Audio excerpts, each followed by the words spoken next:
Welcome to the most must-listen-to show on the internet. Welcome to AEG. I am your host with the most, JB, and I have Goose with me. Hey, everybody. And I have Marlon. Hey, guys, what's up? Who has a cold, and he's probably not going to talk a lot tonight.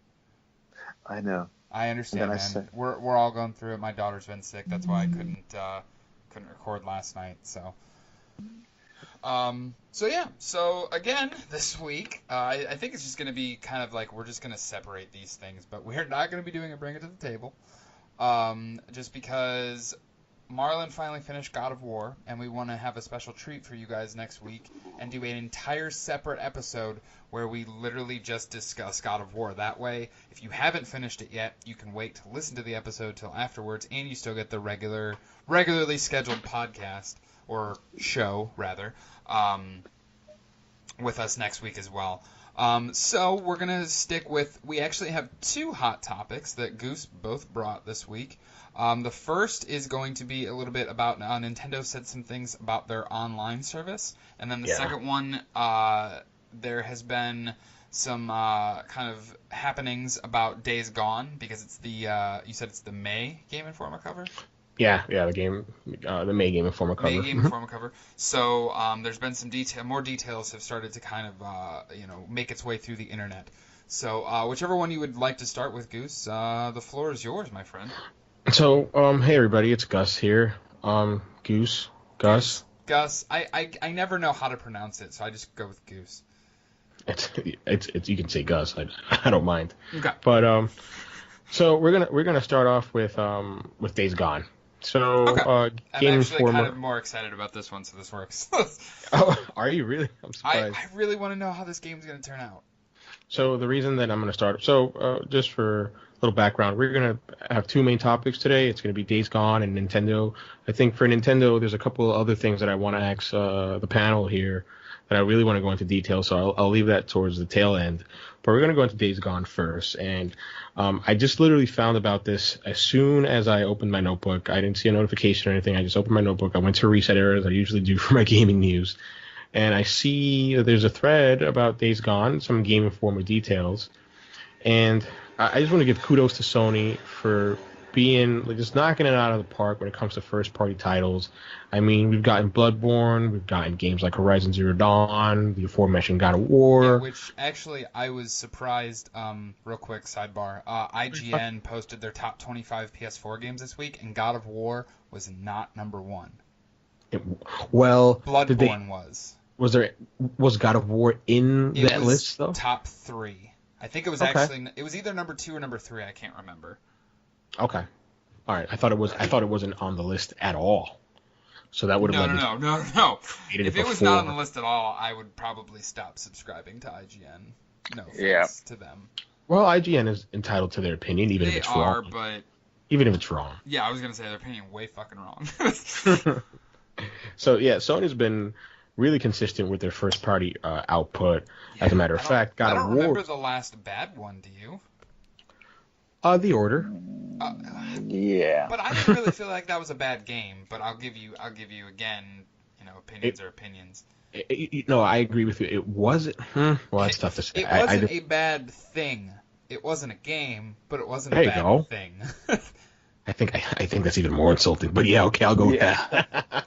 I mean, dude, there were chapters of the game that were like 30 minutes. It was a cutscene. It was crazy. There was literally no gameplay. The pacing. And again, remember, folks, this is a conversational podcast. Yeah, sorry, getting off on a tangent on the Order. No, I can talk about this game. This is how this show works, folks. Right. But no, I agree with you. The pacing of it was weird, and I feel that Ready at Dawn was more preoccupied with the technology of the game. I was gonna say they were trying to make more. They were trying to show off the hardware as opposed to making a game. And as an owner of a Pro, I would love to see that run with HDR and 4K. I think that would look awesome. I was gonna say, has it been up-resed? No, it's not. They haven't. Ready at Dawn hasn't given it a Pro pack. I owned that game digitally. I spent $60 freaking on that game. Actually, it'll on Pro it'll upscale to 4K, but it's just of either the internal upscaler on the TV or the upscaler of the PS4 Pro. But no, there isn't like any patch for it. Gotcha. Anyway, sorry. But Again, yeah, going back. conversational podcast, super random, but going back to Sony has been on a roll with their first party titles. Yeah, Sony's been on a roll. I mean, we've got God of War in a couple of weeks, actually, in like 23 days maybe or something like that. I think when is it released? No, 17 days. In 17 days. It's like 2 weeks. Yeah, like in 2 weeks we'll have David Cage's Quantic Dreams, Detroit Become Human, which a lot of people have been looking forward to. I have it pre-ordered digitally on my PlayStation. I'm super excited. You know, I'll be honest, I have it pre-ordered, but I'm leaning towards canceling and waiting, honestly.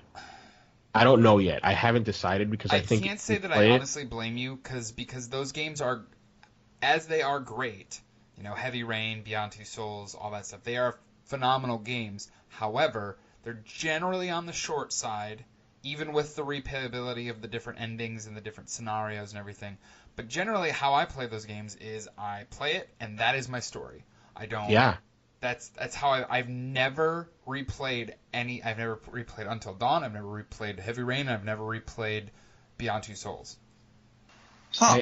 I agree. I think that for like Until Dawn, especially because like it came out in the era of Twitch. I remember that like sort of blowing up a little bit, and we seeing like all the different endings, and I'm like, that's cool and that's fun to watch on YouTube or Twitch.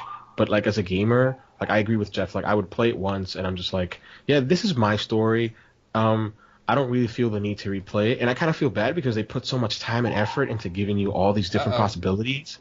Are they coming for you, Goose? The cops coming for you? Maybe. I hope not. I don't know. I'm scared. I gotta get my green card. Make sure I can find it. I don't know. Yeah, sure. Hopefully, ICE won't get you. But actually, it's not as bad as Marlins. I was gonna say it's better than the SWAT team, eh, Marlins? Oh, dude, no, man, that was horrible, man. The entire fucking street was blocked. We had like 7 fucking. I'm not even gonna. Oh, let's just put it this way: 6 K9 units, 15 different freaking cop cars. I was like, what the fuck is going on here? You should have legit like took a video and sent it in the group chat yesterday. Yeah. Actually, I could not. If I were to get out of the house, the cops would have told me, "Hey, get back inside." Like you love sending those like high resolution videos. We really needed one of that one. I know. That's why I'm so pissed about it. But yeah, it's just been crazy. Yeah, no, they're definitely not searching for me. I will hope so. Anyways, so why? Yeah, I get why you wouldn't like to come back to play those type of games, because they're so lengthy, and you're like, okay, I played it, it doesn't give you that replayability value, but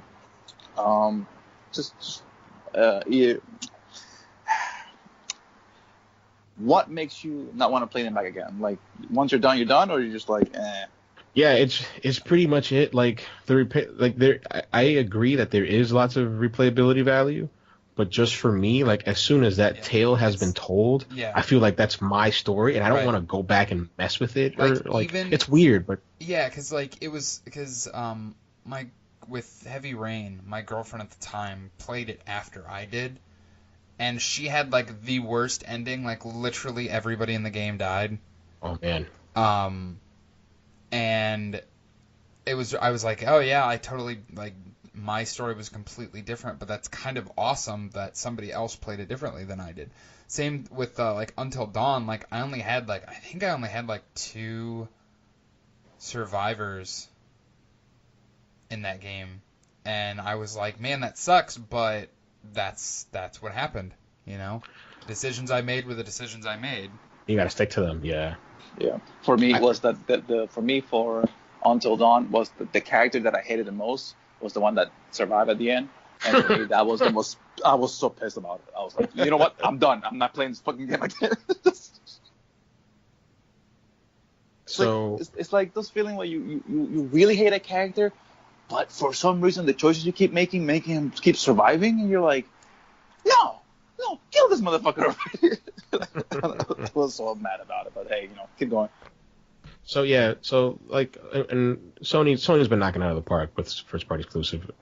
Spider-Man is coming out September. We've got other games that haven't been announced. We're really looking forward to E3 to see what the future holds. We're gonna get something special from Sony. We always do. But one of the games and this is where I'll turn it over to Days Gone, that had me very excited for their first party output was Sony Ben's Days Gone. I remember back in the day, it was a rumor that it had to do something with zombies before it was properly announced. Colin Moriarty of IGN, and formerly of IGN and Kind of Funny, and now of Colin's Last Stand. He had mentioned some rumblings about Sony Ben's game and other media, places like NeoGAF back in the day as well. There was like some tidbits, and when it was finally announced, I was like, "Whoa, this looks cool." Well, yeah, No, go ahead. I was just gonna say everything that like the initial unveiling where it was like DayZ, where the zombies were literally pouring out of it looked like it was a zombie game, which at the time it was very oversaturated market of zombie stuff, but it looked different enough. Yeah, it looked different enough, although there were a lot of comparisons with The Last of Us, which I didn't mind personally. And I mean, we haven't seen as a fan of Sony's first party studios, we hadn't seen a proper AAA console game from Sony Bend in years. I mean, what was the last thing that they did? I think the last game that they did, like throughout the entirety of the PS3 era, they were solely developing on PSP and PS Vita.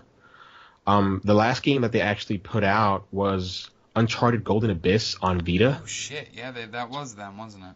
Which was a launch title for Vita. And Vita released back in 2012. So since 2012, they've been presumably working on this game. It's been actually I'm gonna jump into some details from the Reset Era thread. Yeah, go ahead. And feel free to stop me because there's quite a bit, but I'm gonna jump back and forth between some of the ones that I think are really cool. So it's been in development for 5 years. It's the first idea for Sony Bend after making Uncharted Golden Abyss. They actually had to ratchet up their development size, so there's more than 100 developers working on the game, and the team size actually doubled since 2016. So just to ground the game a little bit, it picks up several years after a pandemic has ravaged the United States.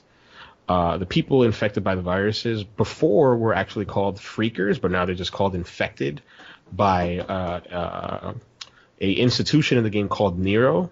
Sorry, not an institution, an organization, the National Emergency Response Organization.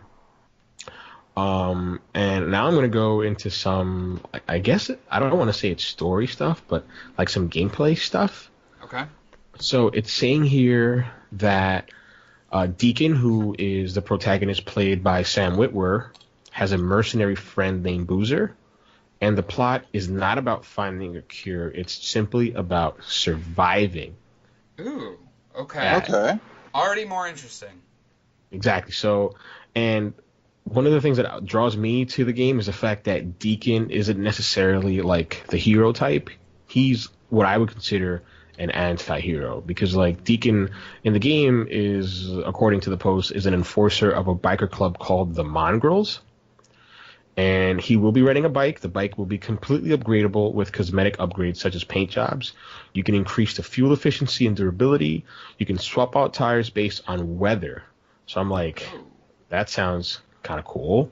So like we could see like snow and some snowy terrain or some mountainous terrain. So that would be really cool. I don't know how big the open world is. They don't talk about that. So there are. I was incorrect. They will be called freakers. And there's a vast array of weapons. So you got shotguns, sniper rifles, pistols, light machine guns, yada yada yada. What else does it say here? Oh, okay. No, this is off-putting to me because I'm thinking Batman. So you guys tell me what you guys think. Deacon has something called survival vision, which highlights items of interest and can be upgraded to highlight enemies. And right off the bat, that's off-putting to me. Yeah, sounds like The Last of Us. So. Yeah. It's or like Batman Vision or Witcher Vision. I'm like, no.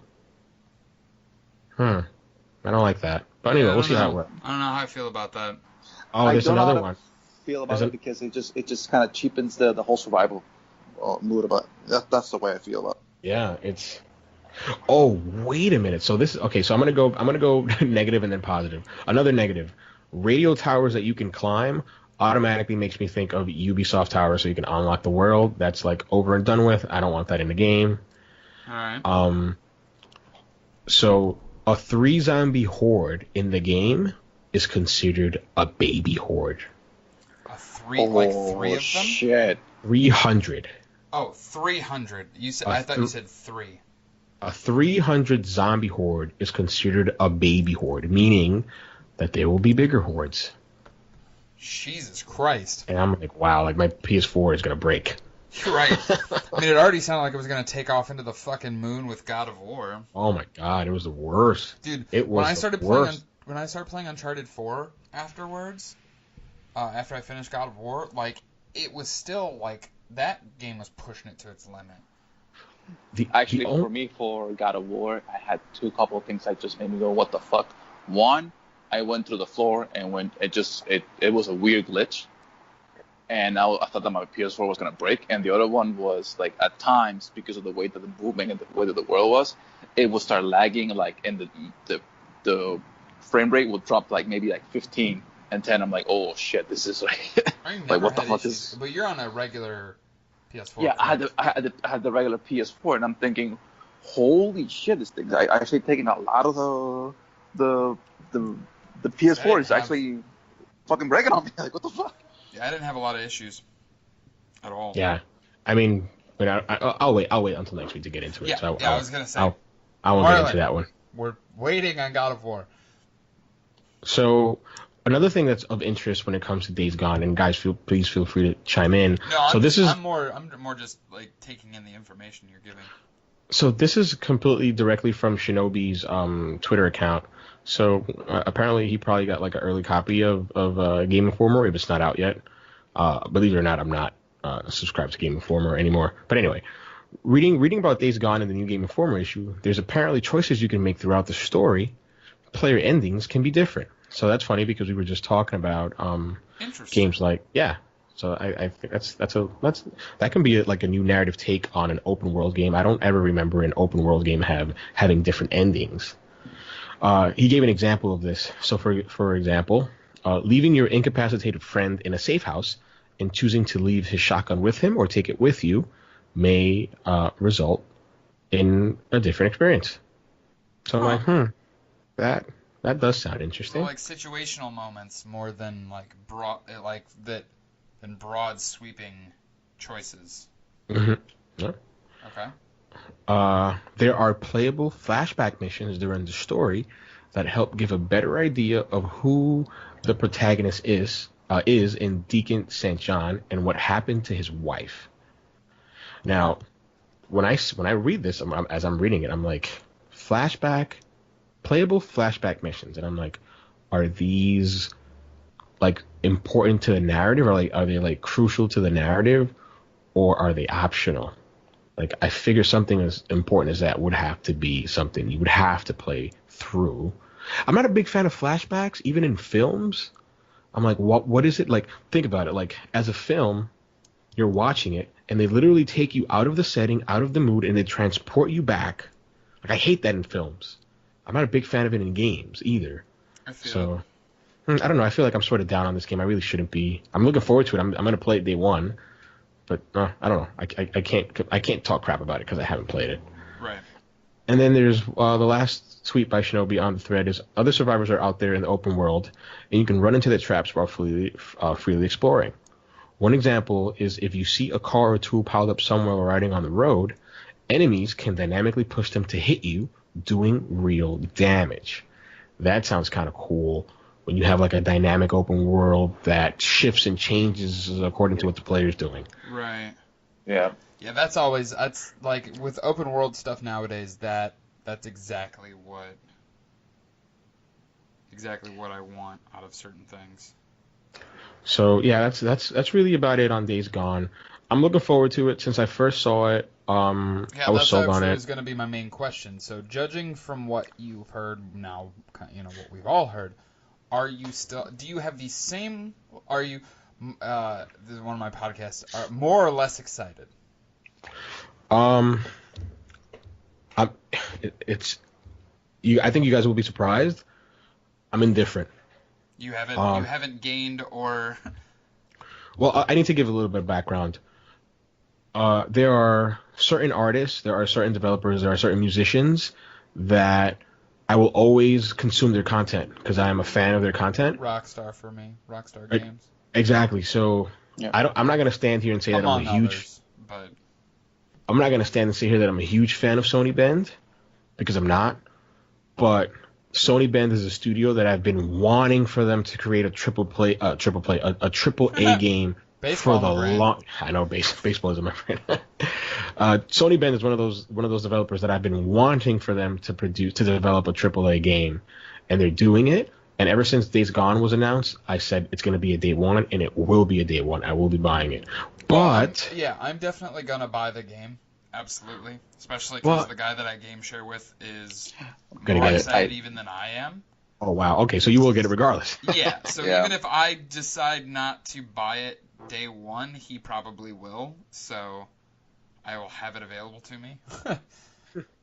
So yeah, no, but but your initial question was, hey, are you more or less excited? And I'm just indifferent because they've showed it so many times at E3. They've showed it so many times Well, then at they pushed it back to next year, which is yeah, they pushed it back to next year. So I'm like, this game needs to go underground. Don't show it anymore. I don't want to see it at E3. I will dock points to Sony on our review for the conference if we see it again at E3. I don't want to see it. Don't show it to me, please. I don't want to. I've seen it enough. I know what it is. Just go underground, polish the shit out of it, and just release the game in early 2019. That's all I want. Like that, this game seems to me like, you know how like they used to release games in like January, February, like how Bloodborne released in like February, and it was just the perfect fucking time to release that game. Dying Light back in January. Light, yeah, that's what they need to do. Like, they said 2019. They didn't say when in 2019. But if they're like, oh, it's coming out the second, third week of January, first week of February, I feel like that would be fucking perfect for a game like this. And that's the thing for Days Gone for me. Because if it comes out around another developer's like big release, it's gonna get fucking buried. I'm sorry. Of course. Yeah. Totally. Like, I'm not taking anything away from them, but, you know, it's a reality. You're being a sequel realist. is going to trump a new game. Yeah. So, sorry, Marlon, I cut you off. Go ahead. No, it's okay. It's just that the thing for me for Days Gone is that I haven't kept up with it, you know, since the original release back in, I want to say... It was a couple years ago now. 2016, I want to say that? Yeah, it was a couple years. It's been at least 2 years since they've shown it. Initially shown it. So for me, it was that first E3 release when you saw the zombies just going in waves and but I have not kept up with it. So I think that has helped me a little bit to curb my curiosity about it. So when I read the article for Game Informer, before I was just like, eh. But as I kept reading the article, I'm thinking, you have now my curiosity now, motherfucker. Right. So go on ahead. Yeah, I was gonna say I'm actually now a little bit more because like I haven't read the Spider-Man article from the newest Game Informer or from last month's Game Informer, but I'm actually genuinely excited to get this article now because I kind of want to read it. So. Yep. So something with Spider-Man, something with Days Gone. So we'll see how they do it because the article that they made for God of War was just like, oh, okay, so this game looks so freaking good, and for the past 3-4 months, it's been, one good game after another from Sony, and we'll hopefully see if the trend continues from this, because, it's. They're on a roll. I want to see Sony Bend fail. They're on a roll. Sony, like you said, is on a roll. I don't want to see them break. Like I don't want to see them throw out a dud. Break. Yeah, and I think they're doing the right thing by pushing it back. I mean, they have showed, and we're going on a tangent, but again, it's a conversational podcast. But Sony has showed a willingness to give developers the time that's needed to get the game right. Like, this is super corny, and I'm pretty sure it was Shigeru Miyamoto who said this, but he was like, a game that comes out bad is like bad forever, but a game that comes out good, however long it takes, it's always going to be good. Yeah, right? Like first impressions are important. Because I used to be like, oh damn, like I hated when a game got delayed, but more often than not now, give it the time, man. If it's going to make my enjoyment of that game better, I'm a little bummed at the time, but it's going to be worth it in the long run. Yeah, yeah. Like I remember when, again, tangent, when Horizon Zero Dawn was first shown, I was like blown away. I'm like, oh my god. And then they're like, yeah, it's gonna come out in 2017. I mean, no, 2016, and then it got pushed 2017. I'm like, can this thing just come out already, please? I want to play this. Yeah, I know. And like, it came out, and I was just like, all right, this is why they took the time. Same thing with God of War. God of War took 5 years. This game, when it's all said and done, it'll be 5 years or more. I think it was what's the PlayStation only show that they do? PlayStation Experience last year. Yeah, PSN. And I wanted them to be like, this is the day for God of War. This is the date. And I remember what's the name of the head of Sony? Sean Layden. He said something along the lines to Cory Barlog, like, get the game out already. Basically, get the game out. Like he keeps talking, like Cory Barlog was like, oh, we're doing this, and we have this technology and all this stuff, and Sean's just sitting there, he's like, finish the game, Cory. That's what all he kept saying. He's like, finish the game, Cory. Like, for me, when I saw that in the fucking press conference, I was just laughing my head off because you could tell like the guy's like, I don't care about your we're gonna be doing this, we're gonna be doing that. No, I just wanna play that freaking game already. Right. And that was the funniest thing, was like what Sean Layden was saying was literally what all the fans were thinking. Just finish the fucking game and give it to me. And boy, howdy, was it worth the wait. Yeah, we'll talk about this. We'll talk about that next week. But shifting gears, Goose, I appreciate you bringing the information for Days Gone. I'll give my 2 cents real quick. I am actually, after hearing more about some of the details, I'm a little bit more excited. So, obviously, getting it on day one, most likely, regardless if it's me or if it's my, game sharing friend. But appreciate it. Very interesting. Totally. Nintendo. Yeah. So this is going to be a big one. This is part of it is a bummer because the main thing that they announced from this, I am super kind of blood boiling irritated at. But absolutely, I will try my hardest to rein myself in and rein the panel in. I don't want it to be a Nintendo bashing. Well, but if we have to call them out, we can call them out on the bullshit. Absolutely. Yeah. But and I think we should call them on their bullshit on this one. Absolutely. So you know what? I'm gonna get started on it. Yeah. I'm gonna. Just go for it. Just rain fire upon them. So Nintendo Switch was announced like back in 2016, and then it came out shortly in the beginning of 2017 in March. I think it was March 3rd. Since then on, end of 2016, early 2017 release date. Yeah. Since then on, we've known that they're going to have a sort of PlayStation Network and Xbox Live competitor. Some type of online service. Exactly. Some type of paid online service. A paid online service. Good. Yeah. Good thing, Jeff. A paid online service.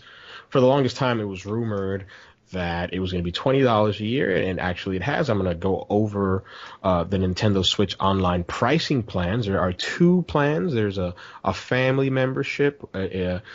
It's 12 months for $34.99 United States US dollars. That's not terribly expensive, but continue. So just to break it down, so the family membership, a Nintendo account holder may invite up to 7 others to join a family group.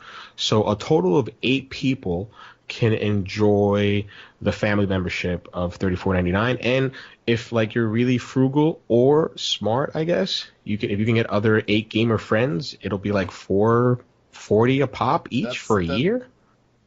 That's what I was just about to say. Like we could do like an AEG family plan for like at least for you, me, and Dalton, because Marlon wants you eventually get your Switch. Jesus Christ. And yeah, and that wouldn't be bad. And then I would 100% be behind that. But continue. Yeah, I would be okay with that.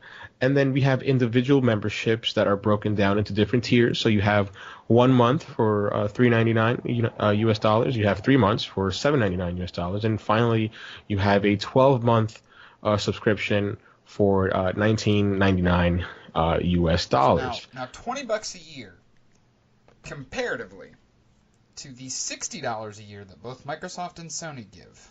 Yeah. It's a third of the price. However, Goose, continue with what you get with that $20. Okay. I was gonna start shitting on them, but I'm like, wait a minute, I haven't given them a shot yet. I haven't laid it out. So, all right, you know what? with the first bullet point, again, I am gleaning this information from Reset Era again. Their first bullet point, I'm not going to talk about. I will talk about it at the end. So there will be. That makes me super mad. That's the one. If you're anything like me, that's the one that makes us mad. Yes. So you have free NES games. Well, there's two that make me mad, but well, let me cover this. So there's free NES games with the added online play for subscribers. That's a red flag. We'll talk about that later. That makes me upset. Yeah. The service will launch with 20 games, with new games added regularly. Now, Go ahead. Now is this kind of like Xbox Game Pass? It sounds like Xbox Game Pass. One of the cool things for me, as a fan of these games, I'm gonna just Do they have the 20 games that they're launching with? we know of some. They have some listed here, so I'll just name them real quickly. So some of the launch titles include the following NES games: soccer, tennis. Literally, these are the titles of the game: Donkey Kong, Mario Bros, Super Mario Bros, Balloon Fight, Ice Climber, Dr. Mario, The Legend of Zelda, and Super Mario Bros 3. Now, before we get into crapping on Nintendo, Marlon, there will be lots of doo-doo flung around soon. a lot of doo-doo. One of the things that I actually think is pretty cool is the fact that some of these NES games and SNES games will have online functionality in which you can play alongside a friend online, or if like some of these games have like some time trial elements, you can try to beat those like in a leaderboard of sorts. Okay. And I think that's cool. That is. I enjoy that. Say, not a bad idea. But really that's the only good idea. If you're the competitive type. But if you're a lot of Nintendo players have that kind of speed running mentality in them, so I can understand that. Yeah. And then, all right, so I'll read through the rest of it, and then we can start picking them apart. Can I name this episode "Shitting on Nintendo"? You totally could. Okay, I might, or if I come up with something better. And we can come up with something wittier. We could totally do that. The previously announced price of $20 yearly is for individual users only. Other accounts on your Switch won't be able to use online services. So, for example, if I am Goose7 on my personal Nintendo Switch, which, let's say for argument's sake, I share with my younger sibling, Goose6. I'm making shit up, obviously, right? And I buy a Nintendo Switch online, pass or what have you, whatever it's called, subscription. I'll only be able to use it on my account, so it'll lock him out. It'll knock out my theoretical younger sibling out. So it's tied to accounts, not systems. Not systems, so it's exactly. Not like how Xbox Live Gold does it. No, exactly. And this is where the $35 a year yearly subscription comes in. If you want to share your subscription with other accounts, either on the same console or different ones, the family plan. That's right. You can buy a family plan for $35. Now, this is the thing that was actually at the beginning of the list that I decided not to talk about. Oh, yeah, real quick. Voice chat will still require the mobile app, which we will get into. That makes me upset. But this is the thing that makes me... Never mind. Sorry. No, go ahead. No, you mean you can't fucking... It's 2018 Nintendo, and you can't figure out goddamn voice chat? Are you serious? The Vita has voice chat. Microphones The Vita has voice chat. You want to laugh? Everything. You want to laugh? Nintendo's idea of fucking voice chat. Use your phones. Talk to people. Use their phone number. Yeah, You can use I'll use something better than your fucking bullshit app. I'll just use, I don't know, Skype, Discord, some other shit. My God, Lord Fuck. Raymond's. Jesus, But this I'm is yelling. I'm what. gonna wake up my daughter, but god damn it. Oh yeah, that's right. Your kid is sleeping. I'm gonna laugh if fucking Jeff's daughter wakes up. Daddy, I had the worst come. nightmare. Nintendo is telling us No. that we need to use a phone. No, so his kid is going to wake up, and she's going to say, Dad, Nintendo has blocked my cloud saves behind the paywall. That's awesome. God fucking damn it, Lord. And that's what's making me upset. I don't know. I think now that I think about it, I think you're thinking about Virtual Console. But before we get into that, thing is what pissed me off. But Yeah. yes, the tying cloud saves behind the paywall is Like, fucking dumb. that's so dumb. Like, That there's is been so some many shiesty reports. That's It some is fucking shiesty shit right there. That's some old school EA. Nintendo like, we're gonna shit. take all your money bullshit. It feels like they're being sort of predatory because I've seen personally so many anecdotes and so many reports on Reddit and on Twitter of people who have put 300, 400 hours into like Zelda, and like their Switch breaks and they've had to send it back into Nintendo and they've lost their saves. Like there's no recouping it. I'm like, oh That was man, the thing. Like, I would have killed for cloud saves because when I got rid of my first Switch and then eventually bought another one, I played and finished. I put 70 hours into Zelda on my original Switch, and I have to start over. Like, I have no choice. it's crazy. And then we're gonna I'm actually gonna quote not quote, but I'm going to reference Kotaku's Jason Schreier because he reached out to Nintendo, and now we're going to go into what Jeff is really upset about, and I personally am upset about as well. So there's a article up on Kotaku called "Virtual Console is not coming to Switch," Nintendo says. So I'll just read real quickly. In the wake of news that Nintendo Switch's online subscription service will include a Netflix-like library of NES games, which Jeff already referenced in terms of Xbox Game Pass, good shit, Jeff. Fans have been wondering, is a virtual console coming back? The answer to that question is no, according to Nintendo. And, quote, there are currently no plans to bring classic games together under the virtual console banner, as has been done on other Nintendo systems, end quote. A Nintendo spokesperson told Kotaku in an email late last night. And I don't know what to say. And I'm going to let you take over. I'll tell you what you can say. I'll tell you, they can go suck a big Wario's dick for what they're doing, okay? They have the biggest library of Super Nintendo, Nintendo NES system, SNES, Famicom, freaking GameCube, and you can't even bring anything into the virtual console. Give me a fucking break. Go ahead, Jeff, please. I'm getting pissed. The part that pisses me off the most about it is you have, I'm going to say probably millions of Nintendo gamers that are willing to rebuy games that they've probably, I know personally, I have probably bought 4 or 5 different times. Completely willing to buy them again. And Nintendo's like, no. It's free fucking money, dude. Like what? So I'm going to. So because you just want to sell your bullshit fucking service that doesn't really do it, that's literally like Xbox Game Pass but shittier. So I'm going to play devil's advocate as I usually do, and not because I disagree with Jeff, because I agree with Jeff. I am still of the mind, like, I like to own things, which is why I still am physical. Netflix is great. Like, Netflix is great. Spotify, like, I can't live without Netflix. I can't live without Spotify because I've gotten over the mental hurdle of I don't need to own this. Yes. Like, I'm totally okay but with games. Yeah, with games it's completely different. But it's funny actually, Goose, that you mentioned that. I actually canceled my Xbox Game Pass. Oh, did you? So for right now. Okay. Because I will probably eventually get it back when like Crackdown 3 eventually comes out, and if we get Wait, so you're purchasing State of Decay? What's that?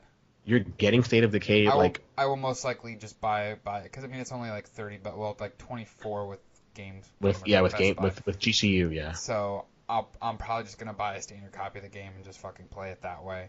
Okay, that makes sense. Okay. Yeah. Because I mean, I'm not $30 is not that, like, in the grand scheme of things. I could spend $30 to renew my subscription for 3 months, or I could just buy the one game I want to play. Because I'm over Sea of Thieves. No, really. Yeah.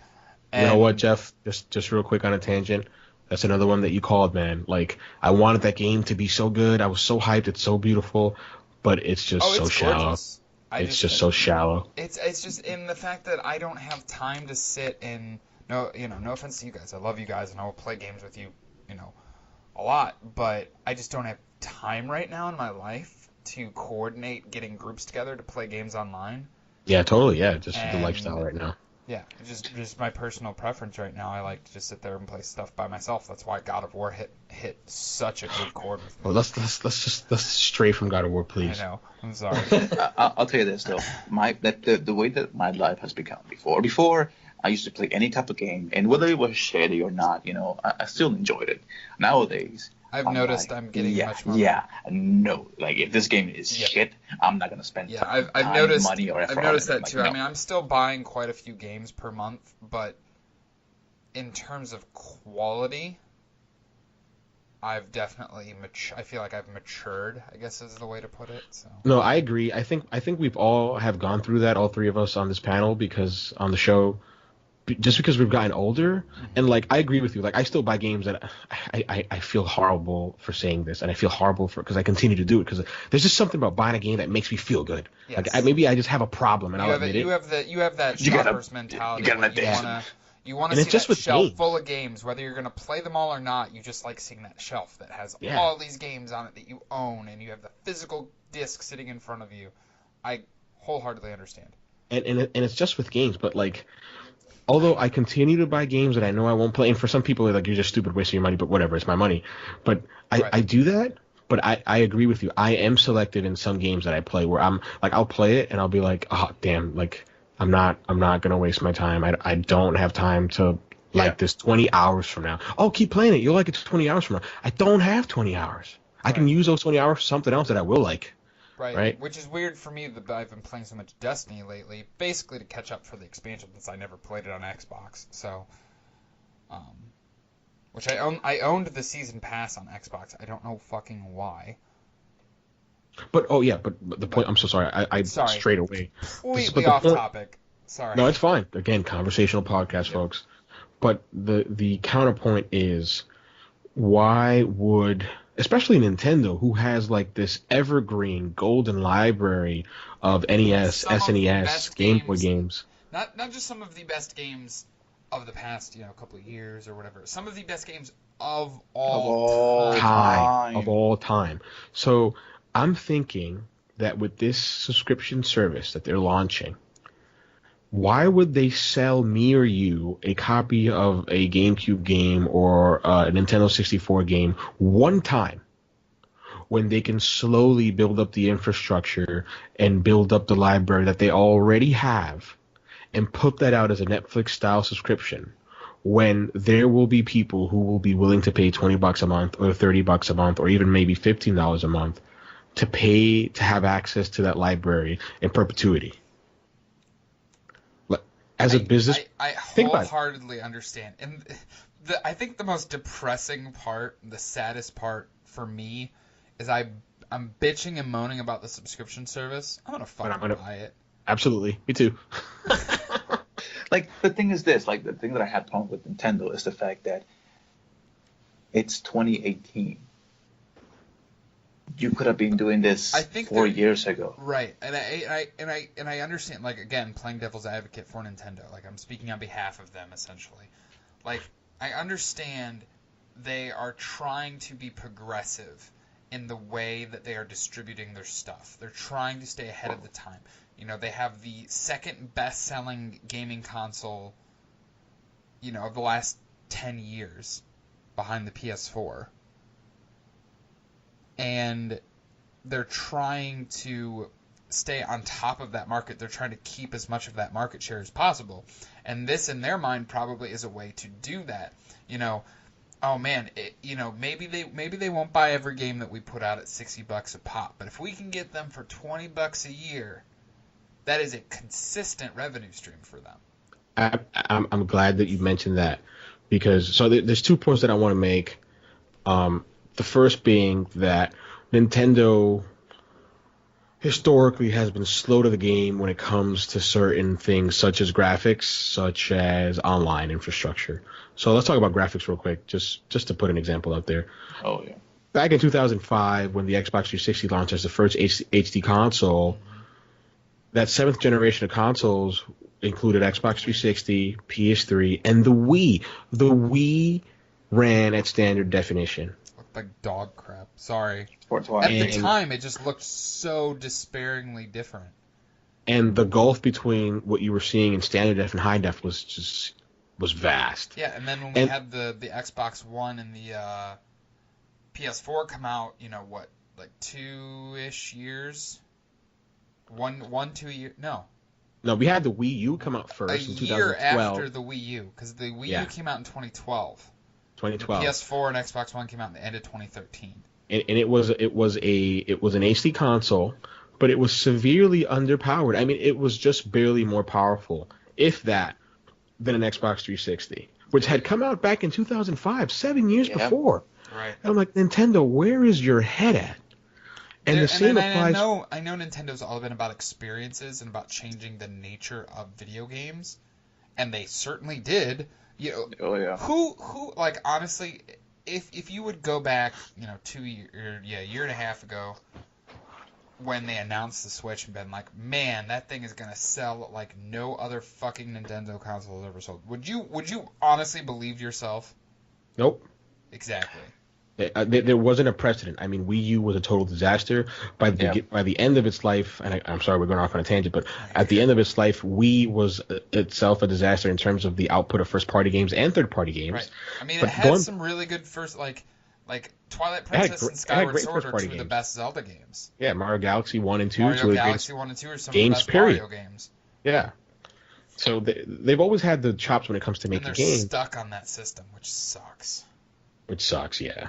But anyway, going back to the revenue stream thing you mentioned, Sony and really Microsoft, people give them shit now, but they were a pioneer when it came to online. And this is all thanks to Jay Allard. So real quick, super nerdy, there's this Polygon article by Russ Pitts. If anybody's interested, literally Google Polygon Russ Pitts Xbox Live. And this guy wrote like a 25,000 word essay about Xbox Live on how Xbox Live came to be and the man behind it, Jay Allard. It's a great read. I recommend anybody to read it. But I'll check that out. Actually, sounds really interesting. And if for folks who don't want to read, there's actually an audio version of it. It's like 20 minutes, right? Oh. It's great stuff. I recommend that people either hear it or read it. But Microsoft and Sony, they knew what time it was. And Sony this generation, because last generation they didn't have, they had PlayStation Plus, but they had online play, but it wasn't a paid subscription. Later on, they came out with PlayStation Plus, and the way they enticed gamers was, hey, we're going to give you free games. And Microsoft has always had Xbox Live Gold, which has worked wonders. But one thing that Jeff said, which is really important, for those two companies, those have been consistent revenue streams. And Nintendo didn't have that because they were late to the ballpark. They were late.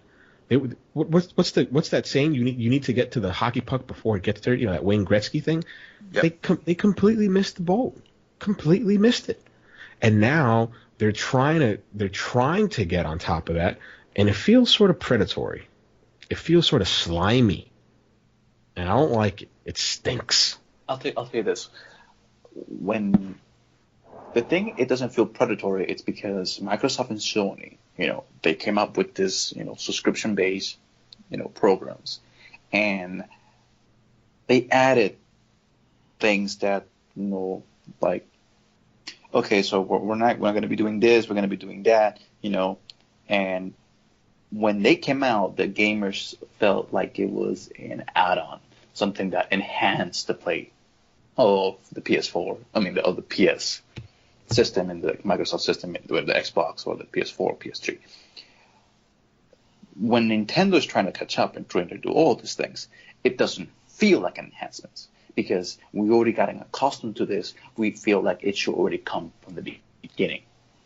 So when they're adding these things now, it just feels like, you're kind of just making it like really predatory, and it just feels like you're trying to enhance it, the way that the Switch works, but it just feels like what things should already come from the beginning. Yeah. You're trying to charge me for it. And you're like, it's like you buy a car and you look, this car has this. But if you have a paid subscription, you can have Pandora in it. You can have Sirius in it. You can have a fucking intake valve that actually works on it. And you're like, shouldn't it already come with from the beginning? Why do I have to pay you for more. That's something that should already come with. It's common sense, and that's the thing that kills Nintendo every fucking year, is that they're so slow in the uptake and they're so slow in acquiring new technology, quote unquote. Is that it just feels wrong by that point, and people are getting pissed about it because it's like you keep dropping the ball time after time after time. When are you guys gonna fucking learn? And year after year, it just feels like they don't fucking learn. It's like, let's look at the subscription base for the Game Pass for the games. So they say that it's gonna have all this like NES games from the get go, but it's the same games that we keep getting. It'll launch with 20 NES games, and like if you look at it at face value, and you're like, you know what, let's look past the cloud saves, let's look past the 20 NES games that'll be included. Let's just talk about, hey, so I want to play my online Nintendo game, but I need to pay I need to pay in order to get past the paywall. That's fine. So I'm like, wait a minute, like, what games are enticing me to pay $20 to play online? Because, oh God, people are gonna get so upset because they hate when people say this. And it's not a knock against the Switch. The Switch is an amazing system, and even though it's super underpowered, it's got great games. But I'm like, you're not going to get Call of Duty Black Ops 4 in its new Battle Royale mode. You're not going to get that. You're not going to get Battlefield. You're not going to get that. You're not going to get Fortnite. You're not going to get that. Right? Nope. So all these third-party games that run on Xbox, PC, and PS4, you're not going to get on Switch because they'll be pared-down games. They won't be the same experience. They'll be graphically inferior. Yep. So I'm like, do I really want to pay $20 to play Splatoon 2, which is great? Do I really want to pay $20 to play Mario Kart, which is awesome? Not really. It's like, do you really want to pay $20 to play Super Smash Brothers or Super Smash Online? I'll pay $20 to play that Pokemon MMO game they have coming. Right. Oh yeah, and it's gonna be a single player game. Like, right.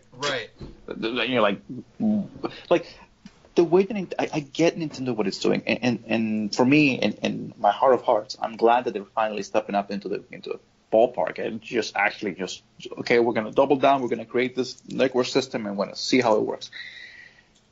But it's like, and how do you? At what point is it a little bit too late? That's what I'm saying.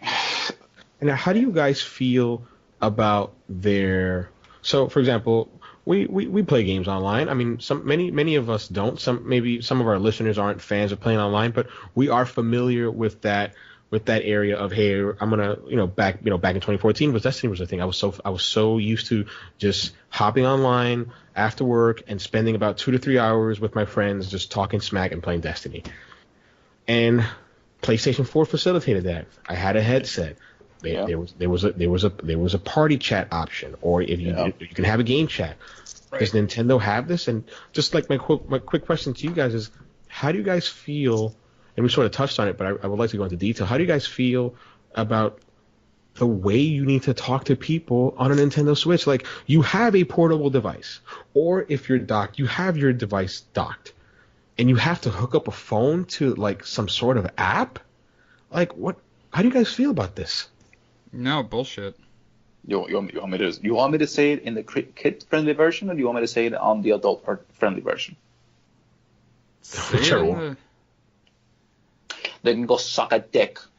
Okay? They can go suck a dick. You know why? Because it's 2018. You mean to tell me that you have all this fucking resources in Japan, which has the best technological value when it comes to fucking countries, and you can't even build a fucking party chat system in game of the console?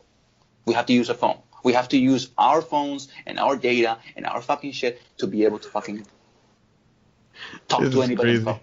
Are you kidding me? Like, are you kidding me? Like, so I have to go online. Okay, oh no, I have to talk to Gustavo on the Switch. Okay, so let me go to the fucking phone, pull up Nintendo Switch online system. Nintendo Labo? Like, yeah, I can fucking lab. Like, oh, here it is. Click on it.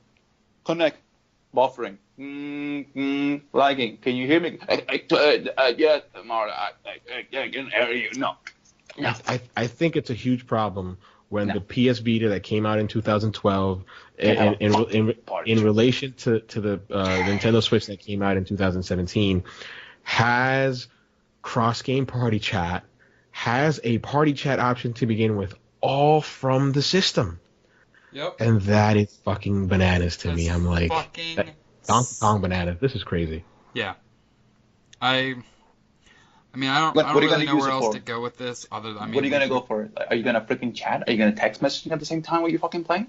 Like, oh wait, I can't talk to them because they don't have the chat system. So let me text them.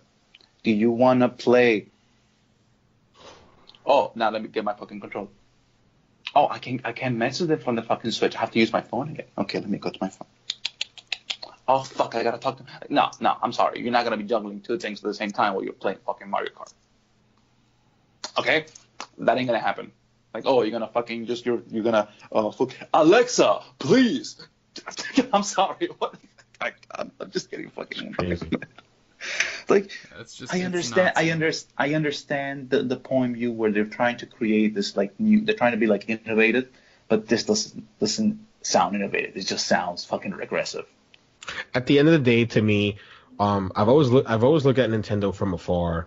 I've said it in the podcast various times, but the Nintendo Switch is my first proper Nintendo home console. I never Yeah. owned a Nintendo console before this, with the exception of Game Boy. But looking at Nintendo from afar as like a real enthusiast of the industry since the release of the Wii and going into the GameCube's background, Nintendo is a backwards company in many ways, and they're saving grace, and it'll continue to be until they don't anymore. Their saving grace has always been the software they put out. Yeah. Because they make some of the best games of all time, Yeah. and they literally get by just on that. Absolutely, and Like, which is sad, but it's the damn truth. I'll tell you this. I think the one thing that I probably get this is that there's probably some CEO in Nintendo or something like that they feel like their consoles should be home consoles, and the fact that they should be played with people in the same room. I feel like the way that they cater their consoles is for that old mentality of 1980s, 1990s of like you get your whole friends group together, they're playing the same room, they're playing the same console, and just enjoy, and that's fine. I got no problem with that. But this is not the 2018, same. man. It's not the same world anymore. Okay, you got how am I gonna get 5 people that I really love playing with, and they all live in fucking New York, California, freaking Ohio? I'm not gonna get them in the same room. That ain't gonna happen. There you go. That's right. That ain't gonna happen. I don't have a fucking portal like fucking God of War. Like, oh, let me go here, let me go there. Here, Jeff, let's go. Here, let's Pick him travel to out of the fucking- Helheim and Yeah, let me just pick him out of the fucking room and take him to my fucking couch and we'll play. No, that ain't gonna happen. So if you can create a system that facilitates me being able to talk to my friends on the fucking console, and you don't have to fucking charge me for it, because I bet you they're gonna fucking charge for the fucking app as well. Like, here, No, the app is free. Yeah, You sure about that? Yeah, no, it's free. I actually, real quick side note, this is the craziest thing ever. When the app launched, I think it launched like a little bit before Splatoon. My friend Justin convinced me to get Splatoon. So he's like, bro, you've got to play this game. It's super fun online. You can, like, it's portable. It's crazy. And I tried it out, and he was like, bro, we need to try the app. So we tried the app, and it's the craziest thing. They fixed it since, and literally, I think they did it like 3 months ago. So that's crazy. But when you would chat on the app, the phone couldn't go to sleep. Yeah. It needed to be, like, the screen needed to be on. So it would eat your battery if you like if I listen to music on my phone, I could just put Spotify and just put my phone to sleep and it'll play in the background. So you couldn't use it in the background because otherwise the chat will just cut off. Oh god. And that's just like, oh my god. It's crazy. Can you imagine the people? It's like, hey, Martin, come on, let's go play Splatoon, man. I can't, man. Why? My phone has no fucking battery. I can't chat with you in the fucking game. I don't know. So I need to dock my game. I need to charge my fucking controller, and I need to charge my phone to be able to play a game with my friend. That's insane. Let that sink in. You sound really down, Jeff. Yeah, it's just fucking nuts, man. Like you read it, you get so hype about it. Oh my god, they're gonna finally fucking get this thing right. And you read the fucking bulletins, and you're like, why?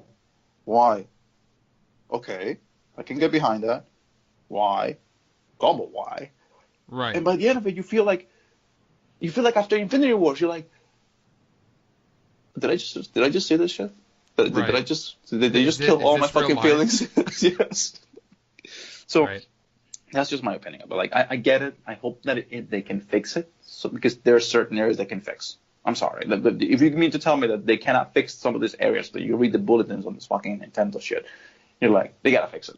So I'll give them the benefit of the doubt. That's what I'm saying. So I guess in wrapping up here, I think we'll be wrapping up shortly. I just want to question you guys, and I'll take a leaf out of Jeff's book. I'll take a page out of Jeff's book. And I'm like, so I was one of the folks who was really excited to see what the Nintendo Switch online plans were about. In particular, cloud saves, because that's really important to me, and Virtual Console. Somebody who likes to own their games, whether physically or digitally, because I know some games you just can't own physically because they're old. Like, I wouldn't expect to own a physical copy of Mario 64, but I will be totally okay with paying $20 for it via Virtual Console. And seeing it as Virtual Console isn't coming to Nintendo Switch, I'm disappointed. But taking this page from Jeff, are you guys less excited or more excited by what's been announced over the past couple of days in terms of Nintendo Switch's online plans? Less excited. Marlon? Just annoyed. Just annoyed. Like you know that. Like, let me see. How can I say this to you? You're a pizza guy, okay? And I know I'm saying it wrong, but you know that feeling when you somebody hypes up something for you and you're like, oh, like Gustavo, there's this new place that sells the best fucking New York style pizza you can ever fucking eat, and you go there and you eat it and you're like, wow, this sucks. And the guy's like looking at you like, what do you think, man, is it good? And you're like, no, it's disgusting, it's nasty, you're selling me shit. And that feeling is what I had when I saw this thing for Nintendo. I was like disappointed, but more importantly just angry. Yep, that one word that you said is exactly how I feel. It's disappointment. Yeah, that's a good way to sum it up. That's really it. It's like they had the best way of just fixing. Like the one thing that we're missing out of the Switch that could make to elevate it from just being a really good console to like the best, like a must-buy console for people that are not. It's like when they announced it, it's just like cue The Price is Right, like losing music. Bum bum bum.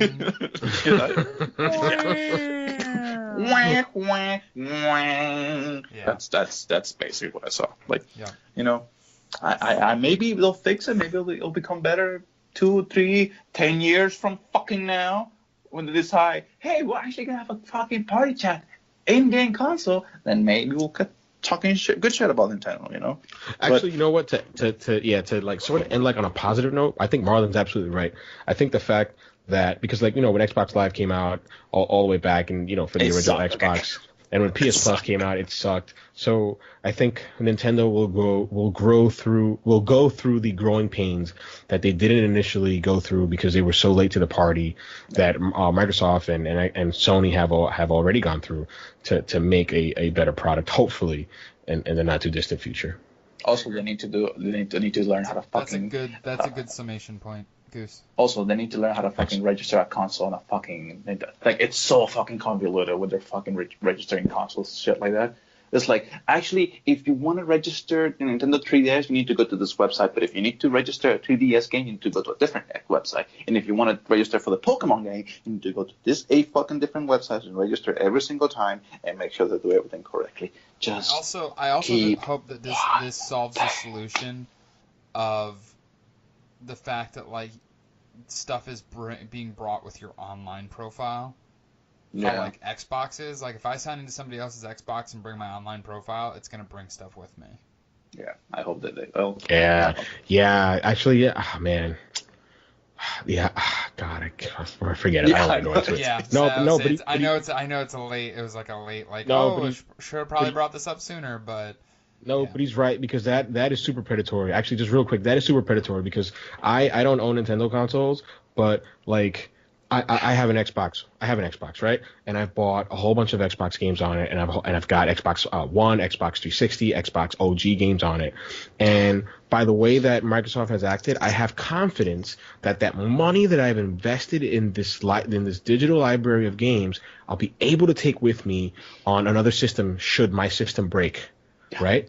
Right. That's not a thing on Nintendo systems. No. That's a fucking problem. Let me put it this way. I have 2 3DSs. Okay, I love my Pokemon.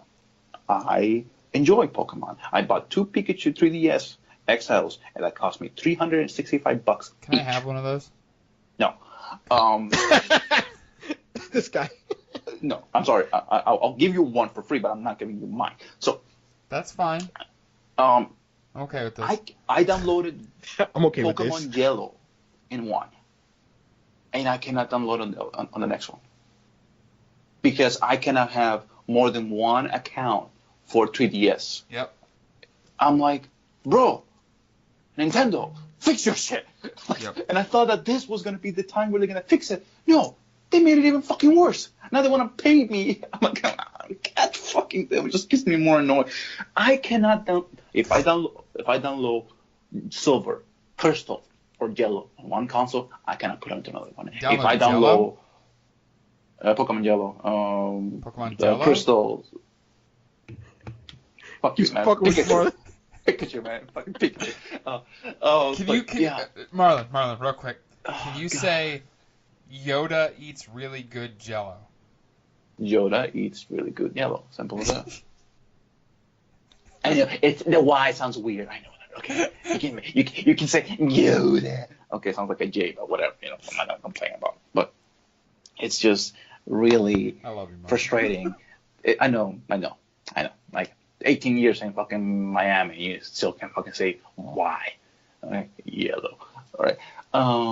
Jora. Oh my god, that's so fucking stupid. That was so stupid of me.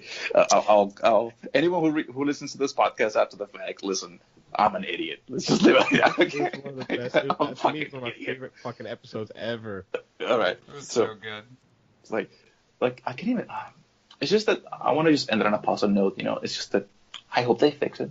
I hope that they can, work some of the kinks out, and I hope they can, because I love the Switch. I want to get a Switch. I've been trying to get a Switch, but this bullshit is not making me want to get a Switch. It's just making me just like, you know what? Let me just stand back. Let them fix all that shit. I think no way. I think you're going no. You're still going to get a Switch. I know I'm I- still gonna get the Switch, yeah, but I it's disagree just, entirely. My I don't main think this thing is was like, something like again, man, I feel bad because I know we're gonna end soon, but just real quick, I feel bad because I've been giving Nintendo a hard time, but I'm going to give it a free pass just Yeah, I because of know. what you said. Because I know. I don't think of Nintendo as my online system or where I play my online games. I So I'm know. like, this is like their first party output is so good that to me personally, it's not a deterrent not to get it. Like I can say I won't get it because it doesn't have these games, but I won't say, oh, I won't get it because it doesn't have this online feature or X or this or that. I'm like, no. Agreed. So I disagree. With you. Yeah, Sorry. but the thing is this: what if the next Pokemon that comes out has to be online only? It won't be. It won't be because the There's no infrastructure way isn't in in hell, man. place. Yeah. You never know. We'll see. I hope that they don't. I hope they don't pull some BS like that. Because if they put Pokemon on the Switch and they make it online only, it will have to make it so that people have to get this thing. It's like that whole mentality of like, you know what? If you really want to get it, you have to pay for it. So, I hope they don't go that route. I Like feel it. like a certain Sony did back in PS3. Right. That got pissed me off about it, but But yeah, it's what it is. so, I mean, ultimately, yeah, Nintendo's going to do what Nintendo wants to do, and we're just going to kind of follow, like, fucking ducklings, unfortunately. Whack, whack, whack, whack, whack. Yep. Mom and Nintendo, please give me the Exactly. food. But yeah, so, I mean, I'd say that pretty much wraps it up this week, wouldn't you guys? Yep. I agree. Okay. Well, First of all, I want to apologize for my rude and bad words. oh, but who gives a fuck, man? Who cares? I don't give a fuck. maybe your child one day will listen to this podcast. Yeah, and she'll gonna be know like, those words by then anyway. I like this dad. He's a great. I like you guy. I love this motherfucker, man. I love him. I love him to bits. But yeah, Jeff, please send us off to the address. So you can always follow us on Twitter. I'm JB_AEG. Our Average Everyday Gaming Twitter is at AverageGaming17. And Goose, where can they reach you at? They can find me at Goose_7. 7 is always spelled SE, the number 7EN. And Marla? They can find me in a galaxy far, far away with Jonah. But no, honestly, it's Whitesun _ at AEG. Simple as that. And then you can also find us on YouTube and YouTube channel. On YouTube channel, Average Everyday Gaming, and on Twitch at Average Everyday Gaming. We also have a Mixer channel, which I'm going to get started here fairly soon. You can either find it at JB the Gentleman, or we do have our own Xbox gamer tag at AE Gaming 17. So that's all we have. Are you guys doing any streams this week? I've gotten on my high horse again, and I have been streaming MLB almost Das every day Baseball. since Friday. I have not gotten back to Gus's Treasures. Okay. I plan. It's been a 4-week hiatus. It's been a Yeah, it's full been a month while. Yeah, since man. Gus's Treasures, but I'll get back to it. And then This Saturday, you can expect a stream Okay. of Gus's Treasures this Saturday. Cool. And then Marlon, For me, are you doing a Wednesdays with White Sun? I'll finally be able to do it because finally I have finished God of War, and since I finished God of War, I can actually have a life now. Play other This game things. because this game has just took over my life like Monster Hunter did like at the beginning of the year. Right. But now we'll go back and finish that Wolfenstein playthrough because I've been dying to go back and play that. Or maybe yeah. I'll play some Destiny. You never know. So. Yeah. You should get an Xbox and play Destiny with me on that. Yeah, you want me to get a Switch and an Xbox, right? Want me to get a Yes. fucking I would rather you get a Switch before you get an Xbox. Yeah, actually, I honestly would too, man. Yeah. Anyways, that's what I have for this week. I'll probably play some Wolfenstein. Well, thanks as always, guys. Appreciate you doing the show. We will have, like I said, we'll have 2 episodes next week. One regular show and then one God of War centric, probably like 30 to 45 minutes of us just gushing about God of War. Oh, it'll be Probably longer than that, honestly. I'm thinking it'll probably be longer. Hey, as long as we can enjoy it and talk about all Right. this beautiful game has to offer, I got no problem with it. It's Yes. yeah. Well, wait. I'll just shut up. I've been chomping at the bit. Okay, I've I been know, waiting man. for a I long know. time. But thanks, guys, for listening, and we'll see you next week.